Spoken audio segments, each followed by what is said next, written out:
మొన్నైన కుంభమేళా జాతరలో కొందరు రోడ్డు మీద దందా చేసేటోళ్ళు కూడా లక్షలకు లక్షలు కమాయించిర్రు అని చెప్పుకున్నాం కదా. అగొగ్గా ముచ్చట్ల పండ్ల పుల్లలు అమ్మేటోళ్ళు, చాయ్ కోట్లు పెట్టుకున్నోళ్ళు కూడా ఉన్నారు. సరే, కోటాను కోట్ల మంది వచ్చిన కాడ అదేం పెద్ద ఇచ్చంత్రం అనిపించకపోవచ్చు కానీ పడవను నడిపి కోట్ల రూపాయలు సంపాదించిన ఓ కన్నకు మాత్రం అధికారులు దిమ్మ తిరిగే షాక్ ఇచ్చిర్రు. మరి గా ముచ్చటేందో మనం కూడా అరుచుకోవాలి కదా. చలో వారేవా, మన అధికారుల పనితనమే పనితనం. కుంభమేళాల పడవలు నడిపించి కోట్ల రూపాయలు కమాయించిన ఓ కన్నకు గదే రేంజ్ లో కోట్ల రూపాయల పన్ను కట్టాలని ఆర్డర్ వేసిర్రట అక్కడి అధికారులు.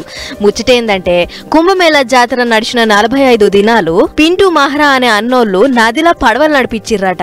అట్లా రోజు 130 పడవలు ట్రిప్పుకు 1000 రూపాయల లెక్కన తెంపు లేకుండా నడిపించి 30 కోట్లు సంపాదించిర్రట. మరిగా ముచ్చట అధికారులకు ఎట్లెరికైందో ఏం పాడో సీదా అన్నోళ్ల ఇంటికి నోటీసులు పంపిర్రు. ఏమా పింటూ, దందా మంచినే చేసిర్రు, జాతరలో 30 కోట్ల రూపాయలు కమాయించినామని మాకు ఎరికైంది. మంచిదే, మేం కూడా కాదంటలేము, కానీ సర్కార్కు ట్యాక్స్ కట్టాలి కదా.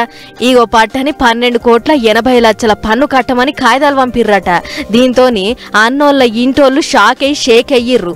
45 దినాలు రెక్కలు ముక్కలు చేసుకుని తిప్పలు పడితే మాకు దేవుని అదృష్టం కలిసొచ్చింది అని సంబరపడేటాళ్లకు ట్యాక్స్ల రూపంలో అన్నోళ్ల ఫీజులు ఎగిరిపోయినాయి. ఇక అదే ముచ్చట మీద పన్నుల ముచ్చట్లు బగ్గ తెలిసిన ఏకే మందన్ అనే సార్ మాట్లాడుకొచ్చిండు. దినమంతా పనిచేస్తే 500 దాకా కూడా సంపాదించలేనోళ్ళు ఏదో జాతర పుణ్యాన 4 రాళ్లు సంపాదించుకుర్రు.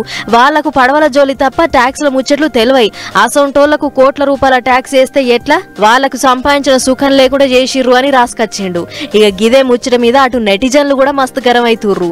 ఏదో వాళ్ళకి అలా కోట్ల రూపాయల ఆమ్దాని వచ్చింది కాబట్టి ట్యాక్స్ కట్టమంటుర్రు గాని అదే 130 పడవలు నడవకుండా రోడ్డున పడితే ఈ సర్కార్ వాళ్ళకేమన్నా ఆసర అయ్యేదా అని ఒకళ్ళు అంటుంటే, గరీబోళ్లు బాగుపడాలి అని సర్కారే చెప్తుంది, కానీ బతికితే మాత్రం ఓర్వలేదు అని చెప్పేటందుకు గీ ముచ్చట సరిగ్గా సరిపోతుంది అని ఒకళ్ళు అంటుర్రు.